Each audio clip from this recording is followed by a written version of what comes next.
Hey y'all, this is Mandy, and this is going to be a quick 6-week update on my tummy tuck recovery.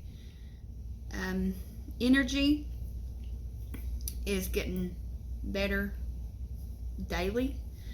I notice I'm not getting winded as quickly. Today, I'll take my Fitbit off to charge it. Let's see. It's 8:17 and I don't even feel tired yet, and I've got almost 22,000 steps in, and that is the most I have gotten since having my tummy tuck. It had became kind of like my average to get 16 to 22,000 steps prior to tummy tuck. But I'm not going to say I'm like back to my normal activities because it's taken me longer to get that amount of steps. So moving around good, just not moving fast. So okay. And I'm fine with that. Appetite still not back to normal. And when I say normal, I mean, of course, everybody's norm is different, but my norm wasn't your typical norm because I am also VSG patient. So when I say my appetite's not back to normal, I can't eat a lot at one time, at one setting anyway, but now it's even less. And I'm not eating as often just because I don't feel hungry. And so if I'm not feeling hungry, I'm just going to have a protein shake instead of stuffing myself with food. I know, we need to eat for energy and just so our bodies will function well. Y'all already know all that. But it's kind of the whole point of me having VSG surgery. But I do pay attention to other cues. Like if I start feeling weak or lightheaded or something like that, I do eat whether I'm hungry or not. It's just usually, my meals look like snacks. And they have for, over a year now. But now, they look like the snack that I would give a toddler. That's the difference when I mention my appetite. Up until like a week ago, I had mainly been eating fruit and craving it. Fruit and yogurt, protein bars, protein shakes, a piece of toast or some crackers or something in the morning when I take my vitamins, just so that I wouldn't get nauseous. But in the last week, I have been craving sweets, and it's driving me nuts. I've been craving sweets on and off really since having my tummy tuck, but in the last week it has been insane. And I ain't even gonna get on here and try to lie and talk about eat clean and this and that. I gave into it more times than I should have, actually. And I don't feel like it's the end of the world. But it is something that I'm going to have to get control over and not give into it on a regular basis, because I didn't go through all of this, the weight loss surgery, tummy tuck, and all the things to let sugar get me back to where I started. I refuse. So I really, you'll see people on here doing pouch resets and all that. And I've actually done it, and I did lose 5 pounds in it. My range of fluctuation dropped 5 pounds. So I'm not going to say that it doesn't work. I'm going to say that the best advice that I can give is to not get yourself in the situation to where you feel like you need to do a pouch reset. For me, what I need is a mental reset. I just need to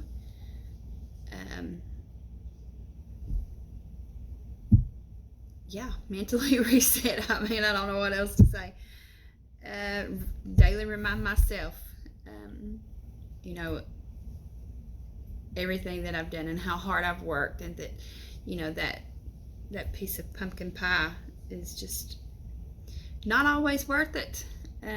Some days it's totally worth it, but not to the point to where that's all I've ate for the day. And a few days ago, that was the case.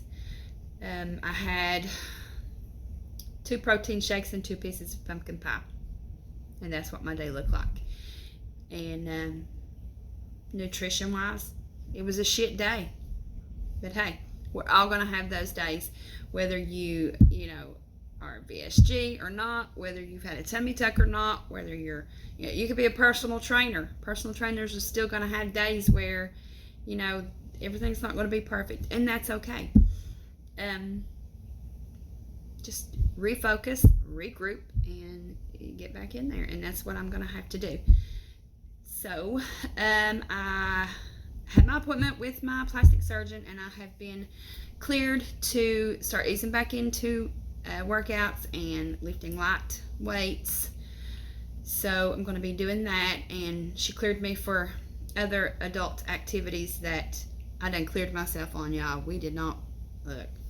I didn't even wait no 6 weeks after having a kid. Okay, so yeah, no, that didn't happen. We didn't discuss it. I didn't go into detail and say, look, you about 4 weeks too late, but I don't need clearance to do that. I know my body. Listen to your body. Be careful, and if it's uncomfortable, just stop. I mean, it's as simple as that. And I'm not going to speak any more on that because I'm pretty sure my grandkids watch this. So, moving along. So yeah, skin is improving still yet. With now, one thing that I do make sure to do is whether I've had great nutrition for the day or not, I always make sure to get my water in. And I mentioned in my last video that I upped that. I always make sure to get in at least usually around 70 ounces. I've upped that, and I'm getting between 85 and 90, I'm going to say, and I'm noticing that my skin isn't feeling dry. So I think just that everything that your body goes through,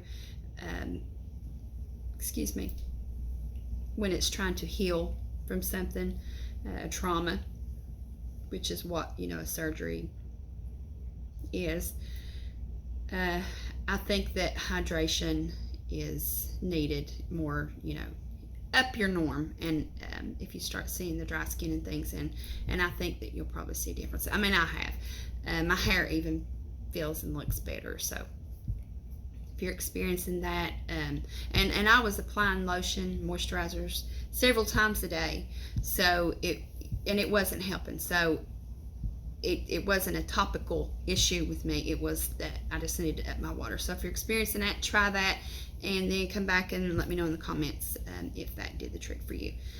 And the breakouts that I was having along my chin, which periodically happen anyway, but usually if I sit down and I think about it, it's because I have slacked on proper nutrition. It's usually not the water, because like I said, I usually stay on top of that, but I can increase it and I see an improvement. So there's that. And I have not done a workout yet, even though I've been cleared. I'm not gonna lie, I am kind of scared. I have just been focusing on trying to increase my speed with my steps, and that's where I'm going to start. Baby steps. Now, 10 years ago, I probably would have, came back in a little harder, but I have to constantly remind myself, like, girl, you're 45 now. we don't have to hurry this thing, okay? But the main thing is just listen to your body, and don't compare your journey to somebody else's. If, say you and your best friend had a tummy tuck the same day, she could be, over there 7 weeks post-op and doing jumping jacks, and you're still just working on upping your speed, getting to 10,000 steps. That's fine. Everybody's different. Listen to your body. It's not worth, risking the injury. My biggest fear, well, I won't say my biggest, one of my fears since having this surgery, the muscle repair, has been that I was going to mess that up. Even I think maybe it was like a week after surgery, I started sneezing, and I had pain that shot through my stomach, and in my head I just automatically went to, I just effed it all up. Like, it's done. I'm over. It's over. But no, I think it's a little harder to mess up than that. But I think with most of us, it's, the thought of undoing it, it's going to be there. Incision is still looking good. Still using the African shea butter every other day. And I only apply it I should say I'm doing my massages every other day with the African shea butter. I put the shea butter on my stomach and my incision every night after I shower. But the self massage, I am only doing every other day. I have stopped sleeping in my compression altogether, and I am trying to, wean myself off of wearing the compression during the day. And for me, that's just looking like, once I'm up in the mornings, I wait a little longer to put my compression belt on. Still taking it off around the same time at night when I lay down and relax to go to sleep. I would say bed, but no, I'm still sleeping on the couch. Still watching Grey's Anatomy. And honestly, you all, if I would just turn the TV off and go upstairs, I would probably be getting more sleep. I'm keeping myself awake with the TV at this point. Before, it was, I was having trouble falling asleep at night because I was taking so many naps during the day due to just being exhausted and tired from surgery and medication. But that is not the case anymore. So hopefully my husband is going to be going back on day shift in 2 weeks or so. And so I'm going to have to probably get a head start on that, because I don't want to keep him awake. I'm a person who don't sleep real sound all the time anyway, and I want to sleep in my own bed again. I'm ready, especially if he's home. I don't want to be downstairs and him upstairs in the bed. So I will probably next week go ahead and head upstairs and just have to catch up on Grey's Anatomy during the day, and so that way maybe I'll be in the routine before he's asleep at night and I don't have to keep him awake. So that's just a little bit of information that was, a lot of us probably irrelevant, but hey, some of y'all might relate. Swelling, since I have quit compressing at night and waiting a little longer in the mornings, I have noticed that I'm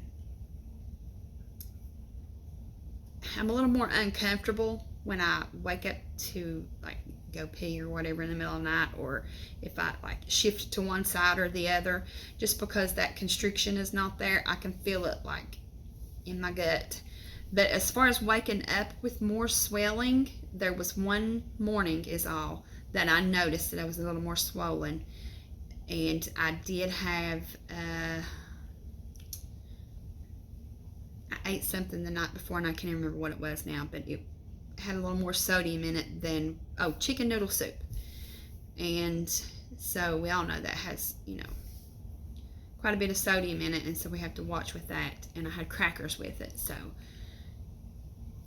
I'm thinking that because it was just that morning, that it was probably more to do with the soup and the crackers than me not wearing the compression, because I've not noticed like bad swelling like you hear a lot of people talk about on here. Maybe I am more swollen than I realize, and I just don't know it because I've been swollen since day one. Who knows? We'll see. But my plan is that, see, this is week 7. I'm going to see how I feel by not wearing the compression belt during the day. Again, you know, my plastic surgeon is just like, you know, she tells people 3 months, but listen to your body. You're an adult. This is my recommendation, but you do what feels good for you. Swelling is normal. Wearing the compression and the fajas and things help to decrease the swelling, but for me, swelling is a temporary thing, and it's not going to be the end of the world. I don't think, you know, in my personal opinion, I'm not telling anybody else, but I just don't think that me wearing a faja 23 hours a day is going to undo what my surgeon did on the table. It's just going to make a difference in the swelling. Again, please don't anybody get upset with me saying that. But I'm talking about my personal journey, and I didn't go through this to wear a girdle the rest of my life, okay, or even for another year. I just can't. And I feel like taking a little bit of longer break, and that break at night is actually improving the appearance of my incision. So I think that it was a blood flow thing. I mean, I don't know for sure, but my plastic surgeon said that is a good possibility. So there's that. But you do what is you've discussed with your plastic surgeon. I did discuss this with mine, and she said that it absolutely is not going to change my end result. That actually just wearing the compression will help get there faster. So that it was totally up to me. So will me weaning myself from the compression make the swelling come and go a little longer? Perhaps. But I just don't want to wear the compression all the time, y'all. I just don't. I want my body and my core to develop, you know, strength back because I'm using it. And I just feel like for me that if I'm constantly bound up, that I won't have the strength that I want in my core. So again, you want to wear your faja, you want to wear your compression belt, you do that. I'm just telling you what I'm doing. And I may not like how it feels going all day without the compression. I may be back on here next week telling y'all that, you know, it was a mistake. Don't do it, sis. But there's only one way to find out, and so your girl's got to find out. The compression belt that the doctor gave me, it causes me pain right here, and I think that, you know, it's just because it rolls. I mentioned that in my last video. So the black one is definitely the one that I'm wearing more. It doesn't roll, it's longer. So if you're, you know, experiencing that, check out the ones on Amazon. There's a lot on there, and you can measure your torso, because some people are short, you know, short in the torso, and that will cause problems here under your breasts. So I definitely recommend measuring and doing all that. I mean, of course you can exchange it, but who wants to go through all that and have to wait? Okay, so I've rambled, and now I'm gonna stop. So if you're not subscribed already, I said it wrong. If you have not subscribed to my channel already, go ahead and do that. I'd appreciate it. And I'd also appreciate it if you give this video a thumbs up. That really helps my channel. And you go ahead and click that bell that you see there, and you'll be notified when I post my next update. And I will see you guys in about a week. Thanks for watching, and I hope everybody's well. Bye, guys.